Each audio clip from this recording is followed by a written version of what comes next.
परमात्मा को पाने तथा उसका वास्तविक लाभ प्राप्त करने के लिए पवित्र बाइबल में प्रमाण है कि प्रभु ने मनुष्य को अपना ही स्वरूप बनाया।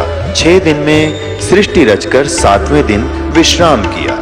कुरान शरीफ में प्रमाण है कि हजरत मोहम्मद को खुदा स्वयं कह रहे हैं कि मैंने तुम्हें उस परमात्मा की महिमा बताने के लिए भेजा है।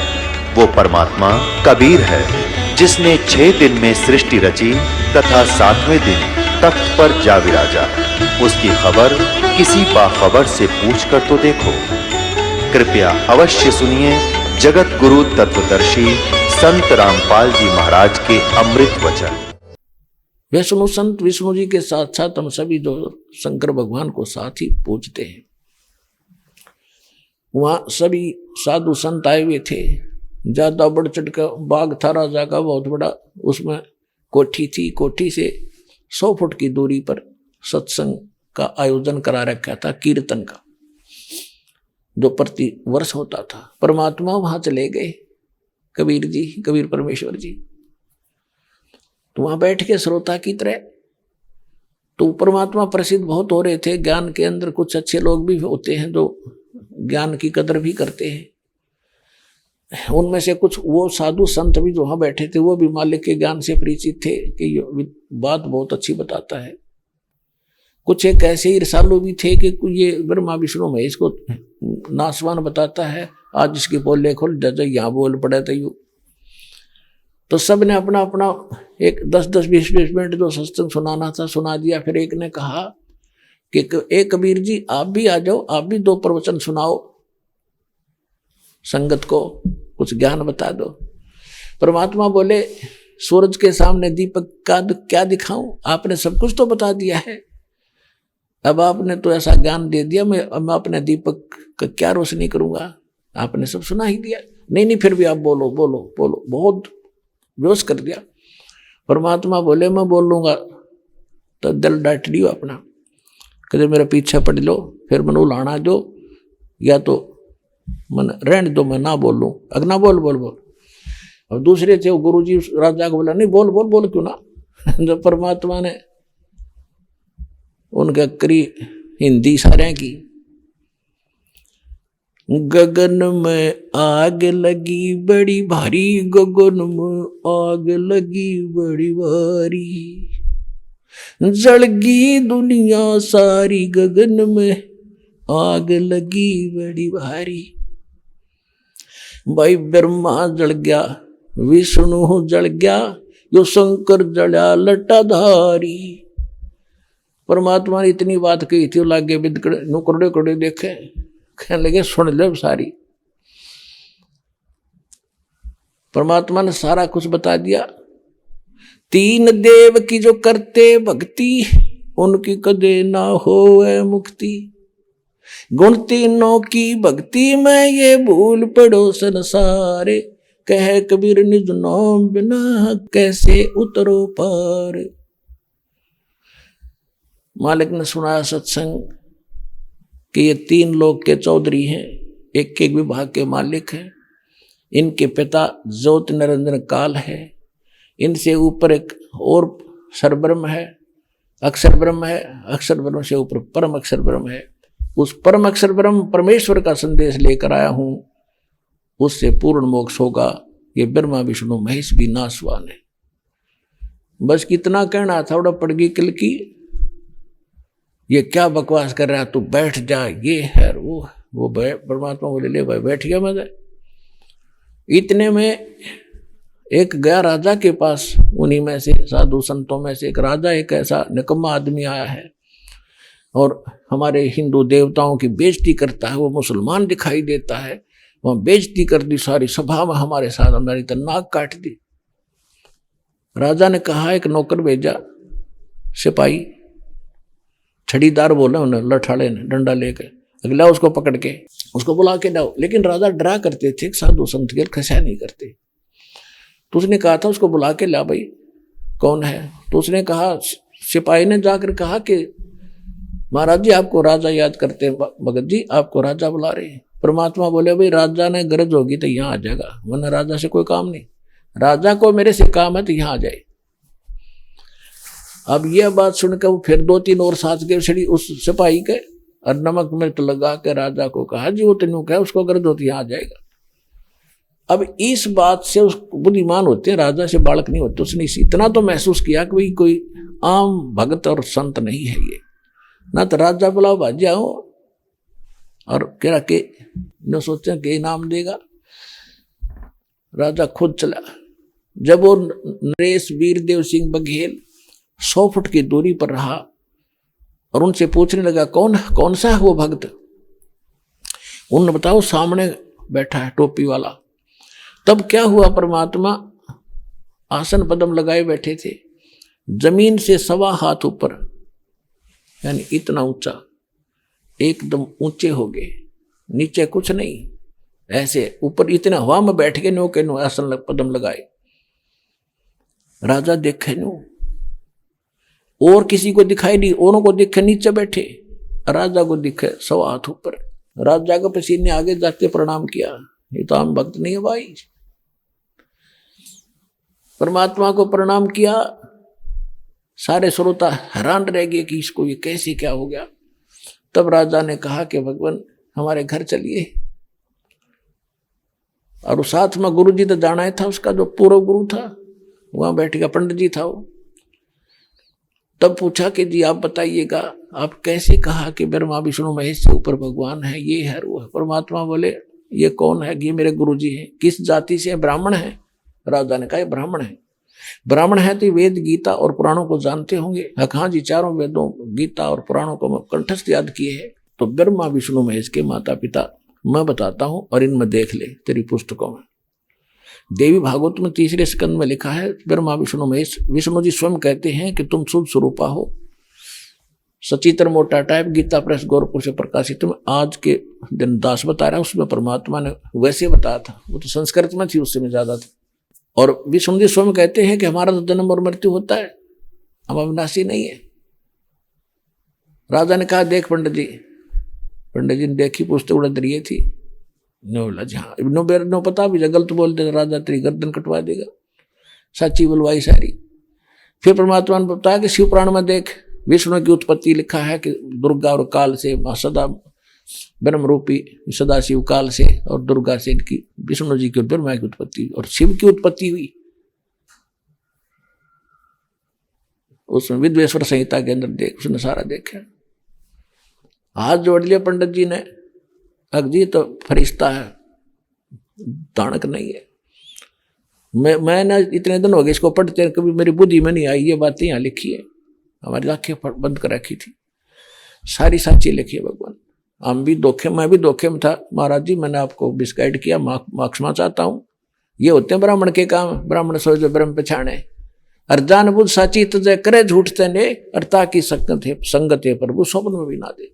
ये दुष्ट लोग जो 10-15 वर्ष से कूक रहा है, देख लो रहे संत ग्रंथों में क्या लिखा है, देख लो रहे संतो, तुम देखो जब संगत मानेगी। अब ये देख रहे हैं, सबको मालूम हो चुका है कि सच्चाई ये है, लेकिन अपने एम के कारण नहीं आ रहे हैं, तो ये दुश्मन है भगवान के, संगत संसार के। और ब्राह्मण और संत वो होता है जो सच्चाई को माने, क्योंकि वो भी भगवान के लिए तो निकले हैं, उनको परमात्मा चाहिए। ये महिमा सदा नहीं रहेगी, आश्रम सदा नहीं रहेंगे, एक दिन छोड़ कर जाएंगे, फिर गधे की ओर नहीं पाओगे जितने नकली संत और पंथ हैं। इसका नाम ब्राह्मण होता है। ब्राह्मण थे रामानंद जी। पहले तो परमात्मा के साथ खूब वाद विवाद किया था, जब परमात्मा ने दाना दाना गिन दिया। विद्वान पुरुष थे, सब कुछ देखा, फिर भी ना पेटा भरा थोड़ा बहुत कि मैं समाधि लगाता हूं। परमात्मा ने कहा कि लगा समाधि। जहां वो अंतिम समय स्थान था उसका इस ब्रह्मांड के अंदर, वहां पहुंच गया। जब परमात्मा ने बताया कि ये है तेरा स्थान, और जब तेरी मृत्यु होगी, जब आप जाओगे राइट लेफ्ट साइड में, वहां 3 रास्ते हो जाते, त्रिवेणी है त्रिकुटी से आगे, और सीधा रास्ता ये ब्रह्म अंदर है। ये तेरे किसी मंत्र से नहीं खुलेगा, मेरे पास वो मंत्र है जिससे ये खुलेगा। परमात्मा ने उच्चारण किया, ब्रह्म अंदर खुला। तब रामानंद जी, स्वामी रामानंद जी को ऊपर ले गए, फिर ऊपर सारे लोग दिखाए, सतलोक दिखाया। वहां अनंत कोट ब्रह्मांड के सिंहासन पर कबीर साहब वो 5 वर्ष के बालक जाकर विराजमान हो गए, और सब वहां ब्रह्मा विष्णु महेश जैसे करोड़ों खड़े वहां से हाथ जोड़े मालिक के सामने। इस अतिथि को देख करके रामानंद जी की आत्मा को वापस भेजा। सामने 5 वर्ष का बालक बैठा, वही कबीर दुल्हा चरणों में गिर गया। 105 वर्ष का ब्राह्मण, और समाज को एक तरफ पटक दिया और चरण लिए परमात्मा के। तो ब्राह्मण सोए जो ब्रह्म पहचाने, ब्राह्मण वही पंडित वही होता जो भगवान को पहचान ले, समाज को की ओर नहीं देखे, भगवान की ओर ही देखे। तो वीर सिंह बघेल ने नाम ले लिया, उसके उस गुरु ने भी दीक्षा ले ली। अब वो उस ब्राह्मण की दूसरे ब्राह्मण नहीं माने, उसको जात से डाल दिया। अब उसको ज्ञान हो गया परमात्मा का कि बाढ़ में जाओ ऐसा समाज जो भगवान से दूर करे। परमात्मा के सूक्ष्म ज्ञान में लिखा हुआ है, परमात्मा कहते हैं रतन जड़ाऊ मंदिर है, मंदिर मान महल है, रतन जड़ाऊ मंदिर है, यानी पूरे महल में जैसे हम चिप्स चाप्स लगाते हैं ऐसे सारे में ये रतन लगे हो। रतन जड़ाऊ मंदिर है और लख योजन स्थान, जिसकी लाख योजन, 1 योजन में 4 कोस, 1 कोस में 3 किलोमीटर, जिसके 12 लाख किलोमीटर का क्षेत्र उसके अंतर्गत आता हो। इतना बड़ा वो प्रभावशाली प्रभु बना हो और उसके महल के अंदर रतन लगे हुए हों सारे में। रतन जड़ाऊ मंदिर है और लख योजन स्थान, साकेट सगा न भेंटियो चाहे हो इंद्र समान। कहते हैं परमात्मा साकेट तो ईसा रिश्तेदार भी नहीं मिला जो इतना धनवान और जो भगवान से दूर करे, हमने उसकी जरूरत नहीं। साकेट सगा यानी रिश्तेदार रिलेटिव ना चाहिए, चाहे वो इंद्र स्वर्ग के राजा जैसा भी क्यों ना हो। टोटे में भक्ति करे सोए सही सपूत, ये माया धारी मस्करे ना जाने कितने जा लिए ऊत। अब क्या बताते हैं परमात्मा, वीरदेव सिंह बघेल ने दीक्षा ले ली, प्रथम मंत्र दिया। अब हम क्या करते हैं, मंत्र ले लेते हैं। प्रथम मंत्र तो एक फर्स्ट एड सी है आपकी, इससे आपकी आस्था भावना देखी जाती है कि इससे आप लग गए, इससे आपने परमात्मा का सच्चे ढंग से मर्यादा में रह के भक्ति करी तो परमात्मा आपको पूरा सहारा देगा, तो आप भक्ति से जुड़ जाओगे। उसके बाद फिर सतनाम दिया जाता है। अब वीरदेव सिंह बघेल को प्रथम नाम देकर परमात्मा चले गए और उसको बताया कि इस मंत्र का डेली ये 5 नाम दिया करते शुरू में, जो आपको 7 नाम अब दिए जाते हैं, ये बीच बीच के 5 नाम है जिनका गुरु ग्रंथ साहिब में जिक्र है। 5 नाम टनकार धुन, वो ये मंत्रों की धुन है, क्योंकि प्रत्येक ये ब्रह्मा विष्णु महेश शिव ये जितने हमारे भगवान हैं, देव हैं, इस शरीर के अंदर बने हुए कमलों में इनका दृश्य स्थल है और ये ऊपर अपने लोक में रहते हैं। जैसे टीवी के अंदर हम देख सकते हैं उस चैनल को ऑन करके वहां का कार्यक्रम ऐसे ही यहाँ विद्यमान है, इनसे संबंधित है, तो इनका जाप करना है। उसके बाद सतनाम देते हैं। तो कुछ दिनों के बाद परमात्मा गए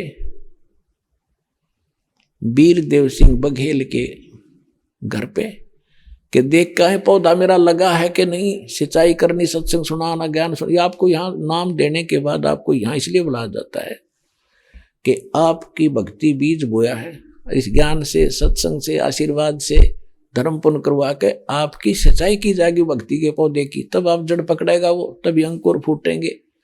तो परमात्मा ऐसे घर जाते थे जब संगत बहुत थोड़े हुआ करते थे। तो वहां गए, राजा ने तैयारी कर रखी थी शिकार खेलने जाने की। शिकार खेलते जंगल में जाकर, शिकार मारते, हिरण मारते, इन बका रखे थे नकलियों ने कि क्षत्रिय का काम होता है जंगल में जावे हैं और शिकार करते, शेर भी आ जाए उससे भी लड़े ताकि आपकी सूरवीरता बनी रहे, मेरे कर्म फड़वा दे। सूरवीरता तो वैसे ही है, भक्ति करे, भगवान का साथ सहारा ले, कुछ भी आपत्ति ना आवे। राजा ने 1 हफ्ते 10 दिन का प्रोग्राम बना रखा था, सब कुछ तैयारी कर रखी, कति सारा सामान घोड़ों पर लाद रखा और स्वयं बैठने तैयार हो रहा घोड़े पे चलने के लिए। परमात्मा पहुंच गए। परमात्मा गए तो उतर गया नीचे, बैठ गए 10-20 मिनट और फिर कहा, महाराज कैसे आना हुआ कि आपको ये इसलिए आया था बच्चा कि सतनाम देना था आपको, कि दे दो जी। अग्नि अभी नहीं भाई, ऐसा कर तो आज यहाँ रुक और कल तेरे को सतनाम दूंगा। नु बोला जी ऐसा है, आज तो हमने पूरी तैयारी कर रखी है और चलो आप भी चलो, जंगल में सैर सपटे करके आएंगे, फिर कल दे दियो। परमात्मा बोले मैं तो जाता नहीं ऐसी पिकनिकों में, हमारी तो पिकनिक भगवान के भजन की है, कितना बैठ के कर लूंगा। पर नहीं मान्या, नहीं जी चलो जी। परमात्मा बोले मैं चलूंगा ना, पर तुम्हें शिकार कोई नहीं मिलेगा। तो वीरदेव सिंह कहने लगे, नहीं जी वहां से जंगल में जाएंगे, बहुत शिकार है, वहां तो बहुत बड़े हिरण है, मोरग है बड़े। ये परमात्मा चल पड़े। कबीर साहब एक घोड़े पर उनको बिठा लिया, जाकर टेंट लगा दिया।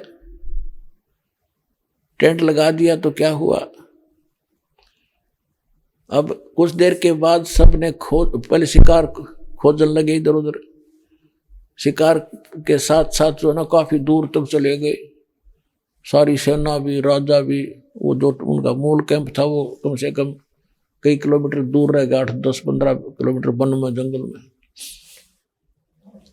तो वहां जब पहुंच गए, शिकार कोई मिला नहीं।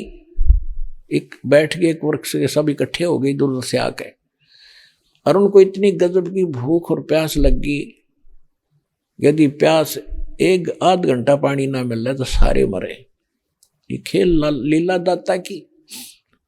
तो सब ने, राजा ने आदेश दिया कि पता करके आओ, इधर उधर जाके पहाड़ों पर, इधर कोई जंगल में सरोवर हो, तालाब हो। दूर दूर तक वो चले गए, कहीं कोई तालाब नजर नहीं आया। परमात्मा ने कहा कि भाई, परमेश्वर कबीर जी बैठे थे, कहा कि इस पहाड़ पर देख लिया, उस पर देखा पा जाए जल। तो सभी हंसने लगे जी, जब नीचे समतल पर पानी नहीं मिला वहां कहां पानी होगा, पहाड़ पे कहां से जला हुआ था। महाराज जी, उनमें से एक समझदार मंत्री था वर्द, वो कहने लगा भाई सतगुरुओं संता की बात पर विचार कर लिया करे, देख कान में क्या दिक्कत है, घूमे आओ तुम, जब भी न कहा है। तो 2-3 सैनिक गए पहाड़ पर से चढ़ते चढ़ते, वहां जाके क्या देखा, बढ़िया सरोवर पानी का भरा हुआ अमृत, और वहां बाग बगीचा, इतना गजब का बाग, लदपद केले, सेब, संतरे, अंगूर। उन आवाज लगाई, आ जाओ, बहुत बढ़िया जल है, बहुत सुंदर, यहाँ तो बाग है पूरा। तो सारे पहुंच गए फटाफट वहां पर। भूखे मरे थे पहले, तो तोड़ खाए छके, फिर नहाए उसमें और कुछ बांध लिए, ले चलन खातिर घोड़ा बदल लिए। जब चलने लगे, राजा भी बैठा घोड़ों पर, मालिक को भी बिठा लिया घोड़े पर, और चलते चलते राजा बराबर बराबर चल रहे हैं। राजा ने पूछा, हे भगवान, हे गुरुवर, भगवान की ऐसी लीला कि देख पहाड़ के ऊपर जल और बगीचा लगा दिया, कमाल होगा कि देखने में कितना सुंदर है। एकदम घोड़ा मोड़ कर देखा, वहां क्या देखा, ना जल ना कोई बाग, बस सूखे पत्थर पड़े। वापस फेर लिया मोड़ के, सारा घूम कर धक्के खा कर देखा, बड़ा कुछ भी कौन। और वो फल अंगूर तोड़ रखे, घोड़ा बदल रखे, वो नहरे वो उनके पास थे, सपना भी ना हुआ। तब कहा, गुरुवर ये कहा था, कैसी लीला मालिक की, कि भाई जहां से आए थे वो चले गए, थारा काम पूरा है, तुम चलो। मन के मुझे क्या मालूम क्या हुआ क्या नहीं। ने बोले नहीं, ये तो सब लीला आपकी है। अब चरणा में पड़ गए वो सारे के सारे मंत्री, वो राजा, सब कुछ है। भगवान आपने जान बचा दी, आज सारे मरने थे। परमात्मा बड़ी दया करी। परमात्मा बोले भाई भक्ति करो, जो मैं तो दास हूं, उसका भगत हूं, भक्ता की रक्षा तो भगवान किराए करे। उनको इस तरह समझाने की चेष्टा करी दुर्बुद्धियों को। फिर घर पर आ गए, अपनी पत्नी से कहा, वो अभी ना मान्या करती, नाड़ी पने मारी थी। बोली मैं तो माता की भगत हूं, ना छोड़ू माता ने। तब उसको बताया सारी कहानी, वह भी रो और चरण पकड़े, परमात्मा तो भगवान आ गए हमारे घर पे। तब परमात्मा ने, तब वीरदेव सिंह बघेल ने कहा कि भगवान सतनाम दे दो। नहीं, अभी तक तो तेरे बीज का अंकुर भी नहीं फूटा, तू शिकार खेलता फिर भगत है, खबरदार आज के बाद शिकार खेला है या ऐसी बकवास करी है तो दोनों कान पकड़ लिए। और आपके अक्षेत्र में प्रतिबद्ध लगा दे, कोई शिकार नहीं खेलेगा, लगा दिया। परमात्मा बोले प्रथम दोबारा मंत्र लो और फिर सतनाम दूंगा। अपने आत्माओं फिर जब लगे वो भक्ति करने तन मन धन से, फिर परमात्मा आए 2-4 महीनों के बाद। उनसे पूछा बेटा भक्ति करते हो जी? और कुछ दिखाई नहीं देता, आपका दिया हुआ ये मंत्र डेली जाप करता हूं। तब परमात्मा ने, कबीर साहब ने सतनाम दिया उसको। अब उसके साथ साथ काशी में और भी बहुत से भक्त परमात्मा के हो गए थे कबीर साहब के। एक चंद्रप्रभा नाम की पंडितानी थी, विधवा हो गई थी, उसकी एक बेटी थी और वो परमात्मा से उपदेश ले रखा था। हम ऐसे बौले हैं, अनजान हैं, हम भगवान को नहीं पहचान पाए, इसी कारण से हम धक्के खा रहे हैं, कोई लाभ मिल नहीं रहा और भक्ति भी करते रहे। अब कुछ दिनों के बाद क्या हुआ, वीरदेव सिंह बघेल को ये पता चल गया था कि सार नाम भी बता रखा गुरुजी ने, सतनाम तो मिल गया। तो कहा भगवान सार नाम भी दे दो। परमात्मा बोले भाई सार नाम के योग्य होगा तब दूंगा।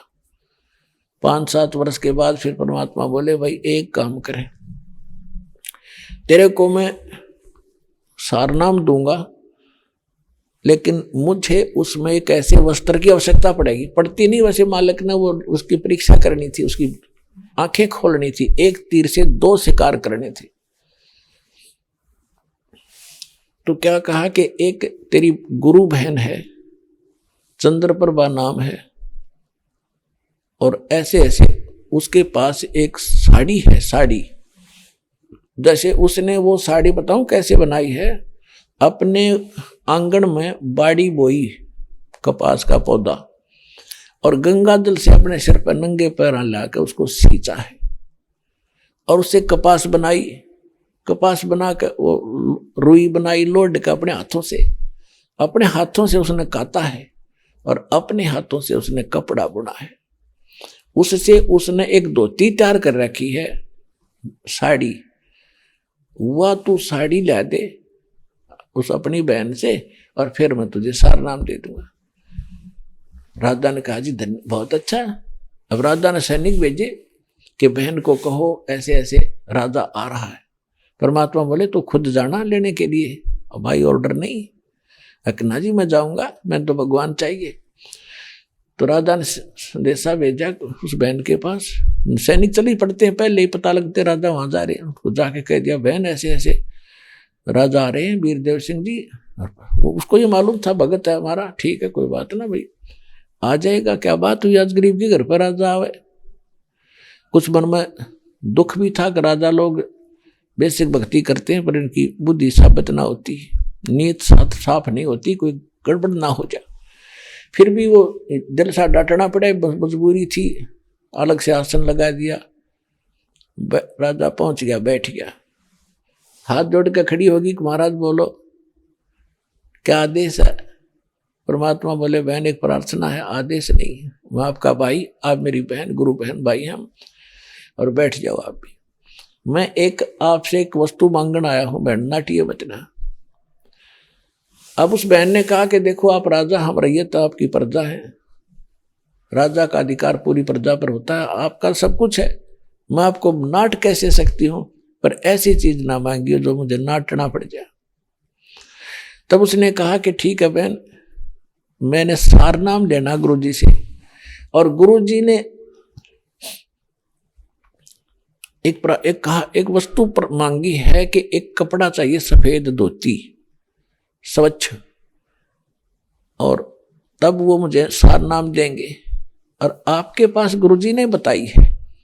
परमात्मा और लड़की बोली, बहन बोली महाराज जी मेरे पास तो घनी साड़ी धरी है, या भी कोई बात 2 ले जाओ 10 ले जाओ। वो राजा बोला नहीं, आपने 2 साड़ी अपने हाथ से ऐसे ऐसे बनाई है, अपने आंगन में बाड़ी का पौधा उगा के वह साड़ी मंगवाई भगवान ने, गुरु जी ने, वो चाहिए है। तो वो बोली, चंद्रप्रभा कहने लगी, भाई देख यह साड़ी तो मैं नहीं दूं। राजा ने पूछा, आप क्या करोगी? कि मैं इसको अपने भगवान जगन्नाथ के चढ़ा के आऊंगी, जगन्नाथपुरी में जाके। मेरा एक एक प्यार का, उसके प्रति प्यार का तार इसके अंदर मैंने पिरो रखा है। राजा बोला, बहन अगर ये साड़ी मुझे नहीं देगी तो मुझे सारनाम नहीं मिला, मेरा जीवन नाश होगा। बहन इसके बदले में तू मुझसे जो चाहे मांग ले, मैं दे दूंगा। 2, 5, 4 गांव तुझे दे दूंगा, प्रधान बना दूंगा। मेरी बहन, मेरा जीवन सफल हुआ है हो रहा है। कहने लगी, भाई राजा बात सुन ले, तू राजा मरियत हूं, या धोती नहीं दूंगी, मैं भगवान के लिए बनाई है। चाहे देश ने काला दे दे और उन धक्के तो छीन ले, बेशक तेरी ताकत है, पर अपने हाथ से चंद्रप्रभा नहीं देगी तने। एक वह कहते 100 वह। बहुत देर तक रिक्वेस्ट करता रहा, पर मायूस होकर उठकर चल पड़ा। अब आके ढीले हो, मालिक को तो पता था, तो पूछा, भगवान परमात्मा ने पूछा, हाँ भाई बोलो क्या रहा वीरदेव सिंह बघेल? कहने लगा, जी मेरे खोटे भाग हैं, मैं बड़ा नीच व्यक्ति हूं और मेरे भाग में सारनाम नहीं है, मेरी कुमारी किस्मत है। भगवान परमात्मा ने पूछा कि क्या बात हुई? कि सारी कहानी बता दी उसने, लड़की ने, के साथ जो वार्ता हुई थी वीर सिंह ने बताया। तो परमात्मा ने पूछा, वो करेगी क्या उस साड़ी का, धोती का? राजा ने बताया, उसने ये कहा है कि मैं जगन्नाथ के मंदिर पे अपने हाथ से ढाक आऊंगी, मैंने उसके लिए बनाई है, वो मेरा भगवान है विष्णु जी। राजा बोले, परमात्मा बोले, बेटा एक काम कर दे, मैं तुझे सारनाम दे दूंगा, चलो अपनी शर्त में ढीली करता हूं। वो धोती वो वहां से ढाका, उसने पूछ ले कद जावेगी, और वहां तक इसको, उस बेटी को कोई दुख ना हो रास्ते में, यह व्यवस्था तू कर दे। और जब वह धोती चढ़ा के आ जाएगी, अपने पैंट चढ़ा के आ जाएगी जगन्नाथ के, फिर मैं तेना आते नाम दे दूंगा। जब वह सुरक्षित आ गई तय, उसको दिक्कत नहीं आनी चाहिए कोई रास्ते में। राजा की खुशी का ठिकाना नहीं कि अपनी बहन ने बैलगाड़ी में, रथ में बैठा दूंगा, जैसे कहेगी वैसे भिजवा दूंगा, पालकिया में भिजवा दूंगा, 10 सैनिक साथ भेज दूंगा बॉडीगार्ड रूप में, ये तो बात मेरे हाथ में है। तो उसी समय उसने सिपाहियों से को भेजा और पूछा कि कब जाएगी बहन, और सारी बात बता दी। उसने बताया चंद्रप्रभा ने कि भाई मैं जाऊंगी, राजा को बोल दो फलाना दिन पूर्णवासी को वहां चढ़ाऊंगी जा करके, या जो भी दिन उसने बताया।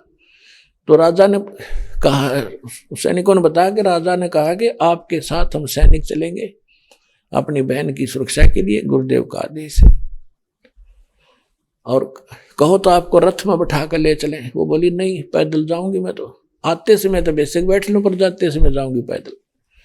तो राजा ने खाने पीने की व्यवस्था एक अलग से करके सैनिक साथ भेज दिए, ऊंट पर लादा या बैलगाड़ी में, जैसे भी। अब वो चल पड़े, वो बहन चली गई नहा धोकर सुबह सुबह, और वो थाली में रख के वह साड़ी, और पहुंच गई जगन्नाथ की जहाँ मूर्ति बनी हुई, 3 मूर्तियां दास भी देख कर आया था, भक्तों को दिखा कर लाया था। मैं कहा इन पत्थरा न पूज के हम मोक्ष चाहते हैं। और उस मंदिर के साथ जगन्नाथ के मंदिर की स्थापना में कबीर परमात्मा की विशेष योगदान है, वो आपको बताया कई बार, इसलिए भक्तों को दिखाने के लिए दास गया था कि सच्चाई है। अंदर गई वो बहन चंद्रप्रभा, और आंखों में आंसू भर के भगवान के चरणों में धोती धर के ने बोली, है भगवान इस दासी किया तुझ भेंट स्वीकार करना। वो साड़ी वहां से उठी और बाहर प्रांगण में आकर गिर गई, और आकाशवाणी हुई कि हे महामूर्ख, जगन्नाथ तो काशी में बैठा है, तो कबीर और तू आ गई यहाँ पत्थर पूजन, और जाकर उसको दे दे, उसके चरणा में पड़ जा, वो जगन्नाथ आया हुआ है। जगन्नाथ का अर्थ यो नहीं श्री कृष्ण जो सारी सृष्टि का मालिक स्वामी हो, उसको जगन्नाथ कहते हैं। अब वो बहन वहीं से रोने लगी थी कि मैं कितनी मामू रखूं, हे भगवान मैं समझ नहीं सकी गुरुजी आपको, हे परमात्मा आप कैसी मारे हो, हे परमात्मा मैं पापड़ हूं, मैंने कितना अपराध कर दिया। वहां से लगी थी रोने। साथ में सैनिक साथ गए थे, उन्हें सारी घटना देखी और 10-15-20 दिन में वापस आए हुए। उस दिन भी परमात्मा वीर देव सिंह बघेल के घर पर पहुंच गया कि आज इसका सामने सांग करूंगा सारा। अब पहले पता करा कबीर साहब की झोपड़ी पर, वहां से पता चला कि राजा के घर गए हैं। सो सारे के सारे सैनिक भी, रुआ बेटी भी, बहन भी वीर देव सिंह बघेल के घर पहुंचे। राजमहल में परमात्मा बैठे आसन, वो धोती को उठा के लाई थी सिर पे धर के, मालिक के चरणा में रख के रोन लाग रही बुरी तरह। अब बोल नहीं पा रही थी। राजा ने सोचा मेरी किस्मत बाड़ी, अरे बहन को कोई आपत्ति होगी, अरे ये सैनिक कहाँ चले गए थे निकम्मे, इन क्यों ना रक्षा करी इसकी, देख के बात नहीं क्यों रो रही है बहन, कोई दुख, इसको कोई दिक्कत आई है रास्ते में। अब मुझे सारनाम नहीं मिला। उसने एक सैनिक को बुलाया कि आरामजादो क्या हो गया इसको। उन्होंने बताया जी कुछ नहीं हुआ, बहन को सुरक्षित ले गए, सुरक्षित लाए। और उसने सारी कहानी बताई जिसने वहां धोती चढ़ाई जाके जगन्नाथ के मंदिर में, और इस बार धोती वहां से उठ कर बाहर आंगन में गिर गई। और आकाशवाणी हमने सुनी कि जगन्नाथ तो वो कबीर नाम से बैठा है तो काशी के अंदर, तू यहाँ धक्के खाना ही ना लाग, तेने शर्म नहीं आई, ले जा इस धोती को वहां उठा कर धर दे उसके चरणों में। अब राजा का अपन लाग गया, रोई तो भगवान बैठे थे, हम मूर्ख हैं, हमें पहचान नहीं सके। तो परमात्मा कहते हैं गुरु मानस कर जानते ते नरक ये अंध, और हुआ दुखी संसार में फिर अग गई उनके फंद। एक तीर से 2 शिकार किए, वह मूर्ख गुरु की भगत परमात्मा घर बैठे और उस पत्थर मंदिर में जब धक्के खान गई। तो पुण्यात्माओं आपके लिए ये कहानी, ये कथाएं यथार्थ हैं और आपके लिए गाइडलाइन है इस भक्ति रूपी पौधे को सफल करने के लिए, इस भक्ति रूपी लाल को सफल करने के लिए। कबीर साहब कहते हैं गुरु मानुष कर जानते, वो तो खुद परमात्मा थे ही थे, इसमें तो कोई शक नहीं, जानो चाहे ना जानो तो भगवान ही थे। लेकिन इस समय के लिए परमात्मा ने इस दास के लिए वाणी बोली थी कि अपना दास भेजूंगा, अगर उसके प्रति जैसी आपकी श्रद्धा होगी वैसा ही आप आगे जाके व्यवहार करोगे। तो ये जो सच्चा ज्ञान, और ये ज्ञान भगवान ही दे सकता है और भगवान के द्वारा उसका दास भेजा हुआ दे सकता। तीसरा इस पृथ्वी पर यू ज्ञान नहीं दे सकता, ना आज तक दिया ना दे सका। तो वो ज्ञान आज दास आपको वो गाइडलाइन बता रहा हूं जहां आप फावल होते हो और जिस कारण से आप इस भक्ति गेम में फेल हो जाते हो।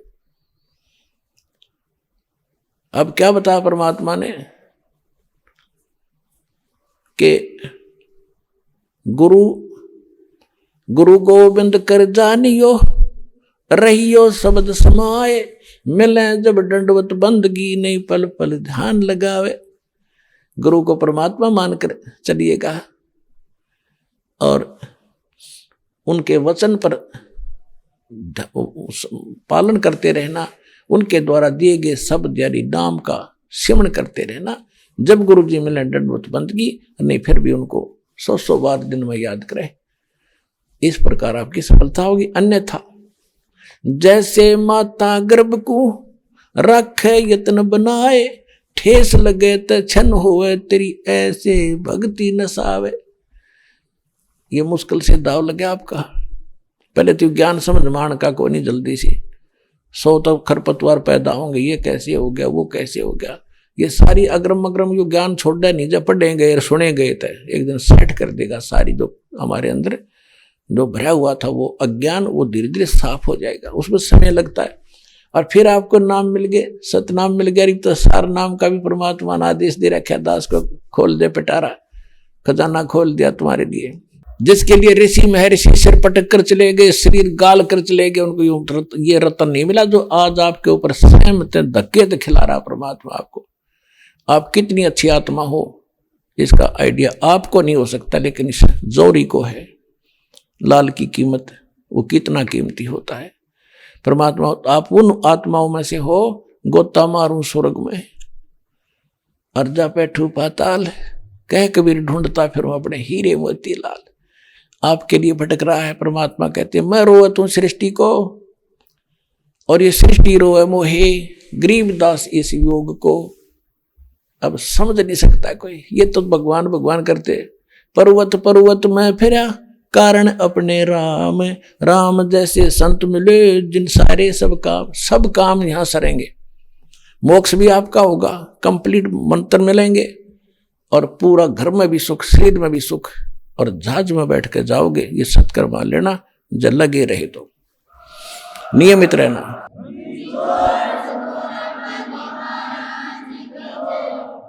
परम पिता परमात्मा पूर्ण ब्रह्म सर्व सृष्टि रचनहार कबीर परमेश्वर जी की असीम रजा से आप सभी पुण्यात्माएं सत्संग सुनने के लिए उपस्थित हुए। सत्संग सुनने को उन्हीं पुण्यात्माओं को मिलता है जिनके ऊपर परमात्मा की एक विशेष रजा होती है। अन्यथा ये इंसान कितना ही चतुर बना रहे, कितनी उसकी महिमा बनी हुई हो, कितना ही वो धनी हो, कितना ही वो राज्य पद पर उपस्थित हो, जब तक इस प्राणी को सत्संग नहीं मिलेगा, इसका मानव जीवन व्यर्थ है।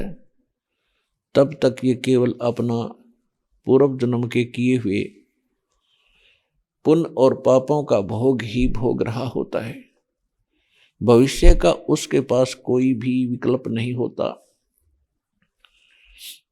उस जो मनुष्य जीवन का मुख्य उद्देश्य है उसका ज्ञान उसको नहीं हो पाता जो प्राणी सत्संग में नहीं आता।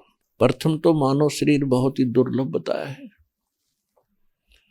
सभी सदग्रंथों ने, सभी महापुरुषों ने और स्वयं परमेश्वर ने भी आकर हमें यही राय दी है, मानुष जन्म दुर्लभ है, ये मिले न बारंबार, तरवर से पत्ता टूट गिरे वो बोर न लगता डर।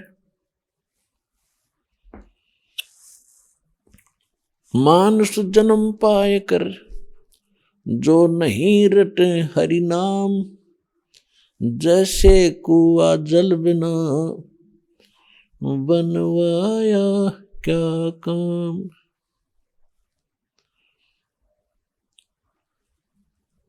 बिन उपदेश अचंभ है, ये क्यों जीवत हैं प्राण, भक्ति बिना कहाँ ठोर है, ये नर नाही पाषाण। अगम निगम को खोज ले, बुद्धि विवेक विचार, उदय अस्त का राज मिले, तो बिन नाम बेगार। पृथ्वीपति चकवे गए, जिनके चक्र चलंत, ये रावण सरीखे कौन गिने, ऐसे गए अनंत।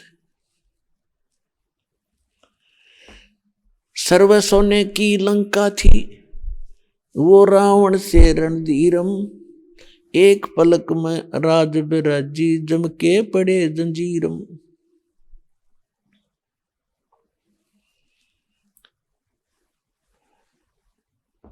परमपिता परमात्मा अपने बच्चों को इस काल के जाल से निकालने के लिए, यथार्थ ज्ञान बताने के लिए वो स्वयं ही यहाँ आते हैं। और जब परमात्मा आते हैं तब तक हम इन काल के दूतों द्वारा अज्ञान के अंदर इतने ओतप्रोत कर दिए जाते हैं कि हम उस ज्ञान को सुनना भी पसंद नहीं करते। आज से 600 वर्ष पहले परमात्मा इस कलयुग में स्वयं आए थे, सन 1398 में, और सन 1518 तक 120 वर्ष कबीर परमेश्वर जी एक जुलाहे की भूमिका करके और साथ में ये तत्व ज्ञान प्रचार किया करते थे। उस समय परमात्मा हमें यही ज्ञान दिया करते थे कि तुम यहाँ के वासी नहीं हो। और वो परमात्मा जिन महापुरुषों को मिले हैं उनको भी यही ज्ञान दिया, उनको अपने से परिचित कराया। उनमें से कौन कौन वो महापुरुष हैं कलयुग के अंदर जो दास के नॉलेज में है, तो उन महापुरुषों को परिचित कराया अपने से। तो वो महापुरुष कौन कौन हैं? आदरणीय धर्मदास साहिब जी, आदरणीय मलुकदास साहिब जी, आदरणीय नानक देव साहिब जी, आदरणीय दादू साहिब जी, आदरणीय गरीबदास साहिब जी, गांव छुड़ानी जिला झज्जर हरियाणा वाले, आदरणीय गीसा दास साहिब जी, गांव खेकड़ा जिला बागपत उत्तर प्रदेश वाले, आदरणीय स्वामी रामानंद जी काशी वाले। इन महापुरुषों को परमात्मा मिले और उन महापुरुषों ने भी परमात्मा से प्राप्त ज्ञान को हमारे को बताने की चेष्टा की, लेकिन हम नहीं समझ सके इसका कारण क्या था। जब परमात्मा आकर स्वयं 120 वर्ष तक हमें यही ज्ञान देते रहे, गली गली में जाकर, गांव गांव में प्रकट होकर, एक समय हजारों जगह प्रकट हो जाते थे भगवान, और वहां जाकर अपने बच्चों को ज्ञान सुनाते समझाते थे। अब परमात्मा के अंदर इतनी पावर है, हमारे बहुत से काम तो उनके दर्शन मात्र से ही सिद्ध होने लग जाते हैं। कुछ ऐसे उनकी वाणी मुख कमल से निकलती है, उससे हमारे बहुत से पाप नरम हो जाते हैं, कम हो जाते हैं, न्यून हो जाते हैं। और परमात्मा इसी उद्देश्य से यहाँ भटकते रहते हैं कि कभी तो इनको अकल आवेगी, कभी तो मुझे पहचानेंगे। अब तो इन्होंने काल की माया की भांग पी रखी है। ये भांग उतरेगी जब इनके समझ में आवेगी कि हम कहाँ पड़े हैं, हम क्या कर रहे हैं, हमने करना क्या चाहिए था। जैसे एक शराबी शराब पी के बाहर पड़ा था, गंद में, कुर्डियों पे, कूड़ा करकट में, उसको उठाने की चेष्टा करते हैं, धूप के अंदर पड़ा था, पसीना आया हुआ, रेत लिपटा हुआ, उसको उठाने की चेष्टा करते हैं कि उठ ले भैया, यहाँ मत लेट, बहुत बुरा स्थान पर पड़ा है तू। तो वो कहता है छेड़ा मत, मौज हो रही है। तो वो दशा आज आपकी और हमारी है। हम अपने घर को छोड़कर यहाँ करोड़ियों पा के गिर गए और यहाँ काल की भांग पी के हम इसमें मस्त हो गए, अब मौज हो रही है। यह मौज नाम की चीज नहीं, आपका भूल और ये नशा है। कबीर ये माया अटपटी, सब गट आण अड़ी, किस किस को समझाऊं या कुएं भांग पड़ी। तो परमात्मा इस भांग को उतारने के लिए आया करते थे। अपनी प्यारी आत्माओं को भी अपने से परिचित कराकर उनकी भी सेवा दी उनको कि तुम भी समझाओ अपने बहन भाइयों को, शायद इनकी भांग उतर जा और ये पहचान ले मेरे को। पुणात्माओं, कितने दयालु है वो दाता। स्थान स्थान पर प्रकट होकर 600 वर्ष पहले हजारों, एक दिन में हजारों प्लेस स्थानों पर प्रकट होकर ज्ञान दिया करते थे। परमात्मा के दर्शन से भी हमारे बहुत से पाप नाश होते हैं। कुछ पाप ऐसे हैं जो परमात्मा की इस वाणी के पाठ पठन और श्रवण से ही हमारे समाप्त होते हैं। कुछ पाप ऐसे हैं जो नाम के सिमरन से ही कटा करते हैं। कुछ पाप ऐसे हैं जो प्रणाम करने से भी खत्म होते हैं। तो इस प्रकार हम युगों युगों से बहुत ज्यादा रोगग्रस्त हो गए हैं। हर प्रकार के पाप हमारे अंतःकरण में समाये हुए हैं। इनका नाश करने के लिए हमने ये सभी तरीके अपनाने पड़ेंगे। जैसे कोई कपड़ा मैला है, थोड़ा मैला है, या वैसे ही रेत लगा है तो झाड़ देने से भी वो ठीक हो जाता है। थोड़ी बहुत मिट्टी लगी है तो पानी से धो दो, साफ हो जाता है। कुछ अधिक मैला हो गया है तो साबुन प्रयोग करना पड़ेगा, तभी वो उज्जवल होगा। और भी कहीं दाग लगा है तो उसको ड्राई क्लीन ही करानी पड़ेगी। तो इस प्रकार इस सारे प्रोसेस को अपना कर तभी हम उस कपड़े को उज्जवल कर पाते हैं। ठीक इसी प्रकार हमारे अंतःकरण में युगों युगों के ये पाप जमा हो गए, अंतःकरण मलिन हो गया। इसकी सफाई के लिए हमने ये सभी तरीके अपनाने पड़ेंगे। कौन कौन से? 500 यज्ञ करनी पड़ेंगी। एक यज्ञ है धर्म की, दूजी यज्ञ है ध्यान, तीजी यज्ञ हवन की, चौथी यज्ञ प्रणाम, और यज्ञ 5वीं ज्ञान है। समझे कोई बिरला दास। ज्ञान यज्ञ है ये सत्संग स्वाध्याय जो हम किया करते थे पहले। कोई गीता जी का पाठ करता था, कोई जप जी का पाठ करते हैं, कोई वेदों के कुछ मंत्र लेकर उनको नित्य पठन पाठन करते हैं। और ये ज्ञान यज्ञ है। और मुसलमान भाई जो 5 वक्त की नमाज करते हैं ये भी ज्ञान यज्ञ है। और साथ में वो सजदा करते हैं, ये भी परिणाम है। तो वो केवल 2 ही यज्ञों का फल प्राप्त करते हैं, लाभ प्राप्त करते हैं। और हमारे यहाँ अपने जैसे सिख धर्म के अंदर है, भंडारा करते हैं, गुरु ग्रंथ साहिब जी को प्रणाम करते हैं और जप जी साहिब का पाठ करते हैं या गुरु ग्रंथ साहिब का पाठ करते हैं। ये 3 यज्ञों का लाभ उठाते हैं। और जो मंत्र जाप करते हैं वो मंत्र जब तक हम सही मंत्र नहीं हमें मिलेगा तो अन्य मंत्रों के जाप करने का वो लाभ नहीं होता। और अपने यहाँ जो हिंदू धर्म के अंदर हमारा कोई निश्चित अभी तक कोई ठिकाना नहीं था कि हनुमान जी का मंदिर दिखा, वहां माथा टेक दिया, प्रणाम कर दी।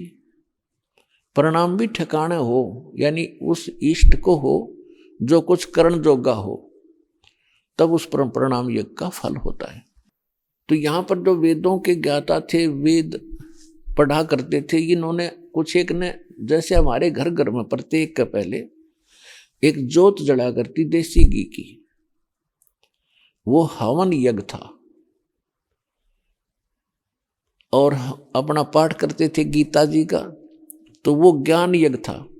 यदि हम कोई अन्य पढ़ते थे, हनुमान चालीसा, गणेश जी की आरती या अन्य, तो वो ज्ञान यज्ञ नहीं था। तो ज्ञान यज्ञ वही होता है जो यथार्थ धर्म ग्रंथों से हम उसका अध्ययन करते हैं, स्वाध्याय करते हैं। तो यहाँ हमने 500 यज्ञ मिलती है। एक यज्ञ है धर्म की, जैसे आप देख रहे हो भंडारा चलता है भगवान का, सदाव्रत दिन रात चल रहा है। और दूसरी यज्ञ हवन की, एक यज्ञ है धर्म की, दूसरी यज्ञ है ध्यान, यानी हम परमात्मा का चिंतन जो करते हैं उसकी याद बनी रहती है, वो हमारा ध्यान यज्ञ है। और तीसरी यज्ञ हवन की, यहाँ आप देखते हो ज्योति यज्ञ जलाई जाती हैं एक समागम में। यहाँ पर लगभग 8, जैसे अब के 8 क्विंटल घी का हवन होगा, 800 किलो। तो ये हवन यज्ञ है। पुण्यात्माओं, अभी तक हम भक्ति कर जरूर रहे थे पर रीस करा करते, भक्ति नहीं थी। परमात्मा कहते हैं, जिन हर जैसा सुमरिया ताको तैसा लाभ, ओसा प्यास न भाग ही जब तक दसै न आवे। जिन हर जैसा सुमरिया, जिन्होंने जैसी भक्ति या सेवा सिमरन यज्ञ धर्म किए उनको उतना ही लाभ मिला। यज्ञ जैसे ओस के चाटने से प्यास नहीं बुझ सकती, जीभ गीली हो सकती है बस। और जब लग दसैनी आब, जब लग गट गट 2-3 गिलास पानी नहीं पी लेगा, प्यासा व्यक्ति ओस चाटने से प्यास नहीं बुझे। अभी तक हम ओस चाट रहे थे और सतलोक आश्रम बरवाला जिला हिसार हरियाणा में आपको अब वो गिलास के गिलास पीने को मिल रहे हैं। आप इतनी भक्ति और धर्म कर रहे हो। अब आत्मा की युगों युगों की प्यास बुझेगी, आप भक्ति धन से परिपूर्ण हो जाओगे, आपके बच्चे सुखी होंगे, आपका शरीर स्वस्थ होगा, आपके हर प्रकार के संकट जो आपके ऊपर आने हैं वो नहीं आने देगा भगवान, उनको टालेगा। इसलिए भगवान की खोज करते हैं हम। अब जैसे, लेकिन वो करेगा किसके लिए? परमात्मा उनके लिए करेगा जो समर्पित होंगे और एक कबीर परमात्मा के अतिरिक्त आपके स्वप्न में भी किसी अन्य देवी देवता के बारे में ये इच्छा व्यक्त ना हो कि ये मुझे लाभ दे, मैं इससे कुछ मांगूं, तब आपको ये लाभ मिलेगा। आप मंत्र करते हो इन्हीं देवताओं के, ये इनकी पूजा साधना नहीं, इनसे कोई डिमांड नहीं करनी, नहीं तो आपकी भक्ति हीन होनी शुरू हो जाएगी, क्योंकि आप पहले से इनके कर्जवान हो और ये साधना मजदूरी करके जो प्रथम मंत्र आपको दिया इनकी आप ऋण चुकाते रहो, इनसे कुछ मत मांगो। आइए अब हम उन श्रद्धालुओं के अनुभव जानते हैं जो जगत गुरु तत्वदर्शी संत रामपाल जी महाराज जी से दीक्षा प्राप्त कर चुके हैं तथा उनके द्वारा बताए गए भक्ति मार्ग पर चल रहे हैं। नमस्कार जी। नमस्कार जी। क्या नाम है माता जी आपका? सुषमा जी। माता जी आप कहाँ से हैं? गोची से आए हूँ जी। माता जी संत रामपाल जी महाराज से नाम दीक्षा आपने कब ली? 2004 में ली जी। संत रामपाल जी महाराज से नाम दीक्षा लेने से पहले क्या आप कोई भक्ति साधना भी करती थी? हाँ जी, 1979 में छुड़ानी ते स्वामी रामदेवानंद महाराज जी से नाम लिया, दीक्षा ली थी। उनने मेरे को नाम दे के ये कहा था, बेटी मैं तुम्हारा गुरु नहीं हूँ, मंत्र देता हूँ। उनके पास एक और सन्यास दे रखा तो वह रहते थे कि ये तुम्हारा गुरु है। वे गुरुजी ने साल भर के बाद छोड़ कर चले गए। फिर मेरे को सतनाम 1 साल बाद सतनाम मिला नजफगढ़ की कुटिया में, स्वामी रामदेवानंद जी ने दिया मेरे को। और ये कहा था, बेटी ये तो बहुत गहरा गुड़ ज्ञान है, इस ज्ञान को सामने उजागर नहीं हुआ है। हम बहुत बड़े बुजुर्ग हो गए, हम घूम नहीं सकते, हम बता नहीं सकते। वो संत रामपाल महाराज थे, वह मालिक की लीला थी। फिर उसके बाद जी मैं वहीं लगी रही। फिर मेरे को प्रेरणा दी परमात्मा ने, तू ग्रंथ साहिब पढ़ ले जी। मैं स्कूल में नहीं गई हुई हूँ बिल्कुल भी।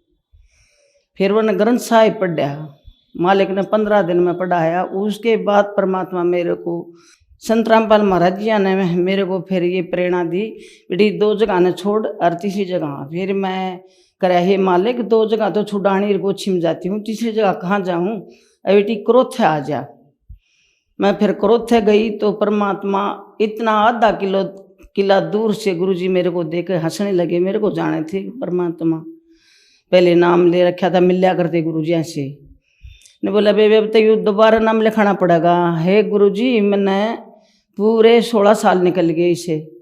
मेरे को ऐसे ऐसे कहा था गुरुजी ने। ये मेरे को कहा, बेटा बंदी छोड़ की रजा है, ये देखो आदि गोछी नाम ले रही है स्वामी रामदेवानंद से, और आपको ऊपर दया करी है, आपको निकाल के ले आई वहाँ से जी। मैंने 2004 में आकर फिर संत रामपाल महाराज जी से नाम दीक्षा ली जी 2004 में। माता जी संत रामपाल जी महाराज से नाम दीक्षा लेने के बाद क्या आपको लाभ भी प्राप्त हुए? हाँ जी, मालिक ने इतने लाभ दिए गिनती नहीं है जी। मेरे को 2005 में जी मैंने, वो भाई में गाड़ी ले रहे थे बेरी से और रोहतक चलाया करते। जी 21 सवारी बैठी थी उसमें, और मालिक मेरे को 2:30 बजे नु कह दी थी, बेटा उठ कर और गाड़ी के स्टेयरिंग का रक्षा सूत्र बांध दो। परमात्मा ने ऐसी रजा करी, मैंने उठकर 2:30 बजे उसका रक्षा सूत्र बांध दिया स्टेयरिंग का। 21 सवारियां में 2 पहिया के तान कम से कम 100 फुट लंबी चली गाड़ी। कोई आदमी गिरा नहीं, कहीं चोट नहीं लगी। आगे खंभा हुआ था उससे भी बचाई, एक और पत्थर पड़ा उससे बचाई, सीधी रोहतक चली गई जी। कुछ नहीं हुआ, हमारा बाड़ बाका नहीं हुआ। हे मालिक ने इतनी दया करी जी। एक बार दूध में छिपकली पड़ गई थी, वो दूध बच्चा ने भी पिया, उसकी मम्मी ने भी पिया, हमारे उल्टी तक नहीं लगी। कोई भी उन्हें पता नहीं था कि वो बाद में नीचे लकड़ी पतीले में की छिपकली मरी पड़ी थी। फिर उसके बाद परमात्मा ने इतनी रजा करी भाई, सारी चीज मालिक। एक बच्चा नाम ले रहा था, आज मेरा सारा परिवार नाम ले रहा है। फिर 2016 में जी भाई वहाँ ठेकेदारी का काम कर रहा है नरेला, एक मजदूर का नाग लड़की तो भाई दिल्ली जा रहा था, उसके पास फोन गया, अगर भाई मजदूर का नाग लड़की मर गया, लीला हो गया, झाग आगे शीड़ा हो गया। फिर भाई ने वहीं दंडोत प्रणाम करिए, बंदी छोड़, हे परमात्मा आपका तो पल का काम है, और दाता में ये आपके दास का ही नहीं पता क्या लाखों में सड़ जाएगा। आध घंटे के भीतर परमात्मा बंदी छोड़ सतगुरु रामपाल जी महाराज ने वो जिंदा कर दिया। अजी फिर परमात्मा ने बहुत कुछ लाभ दिए हमारे को। फिर 16 मार्च को मेरे घरवाले ने लखवा लाग गया। अरवे जी दारू पिया करते, 50 साल हो गए थे, बीड़ी भी पिया करते, और परमात्मा ने ऐसी रजा करी 19 मार्च को नाम लिया है और बिल्कुल ठीक हर भक्ति करें जी। और सारे मालिक ने कोई कसर नहीं छोड़ रखी जी।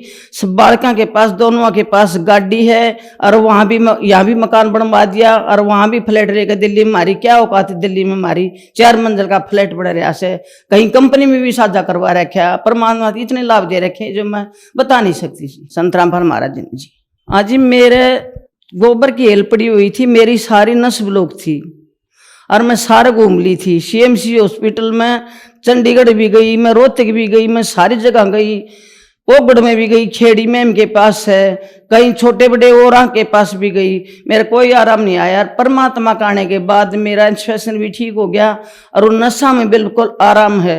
और हर रोज तीसरा दिन महीने में बुखार भी बढ़ जाया करता, जुकाम हो जाया करता। फिर यूँ कह देते अब ये मोती ज़रा निकल गया, ये हो गया। परमात्मा संत रामपाल महाराज ने आज मेरे को ना जुकाम होता नहीं, मेरे को कुछ होता, मैं बिल्कुल ठीक हूँ। हस्बैंड नशा करते थे, मेरे को मना नहीं कराया करते भक्ति में, आप नशा करते थे, मेरे को न्यू कहते थे भाई तू चली जा, मैं तेरे को मना नहीं करता, मेरे को ऊपर कोई जबरदस्ती मत कर। ये मालिक की दात है, उसको ऐसी दया हुई, ये लखवा लग गया ना, उसके बाद उसने नाम ले लिया जी, अभी वह भी नशा छूट गई जी। माता जी, संत रामपाल जी महाराज से नाम दीक्षा लेने के बाद आपको बहुत सारे लाभ प्राप्त हुए, तो जो श्रद्धालु आज आपको देख रहे हैं, खास करके वो महिलाएं जो दुखी हैं, उनके लिए आप क्या कहना चाहेंगे? हम तो ये कहना चाहते हैं परमात्मा की शरण में आओ और अपना कल्याण कराओ भाई। संत रामपाल जी महाराज से नाम दीक्षा कैसे ले सकते हैं? जी टीवी पर रोजाना नंबर आते हैं जी, उन पर हर जगह परमात्मा ने दया कर रखे। बंदी छोड़ सतगुरु रामपाल महाराज ने हर जगह नाम दाम सतल खुले हुए हैं, अपना फोन करो और वहां जाओ और नाम दीक्षा लो। धन्यवाद जी। सत साहिब।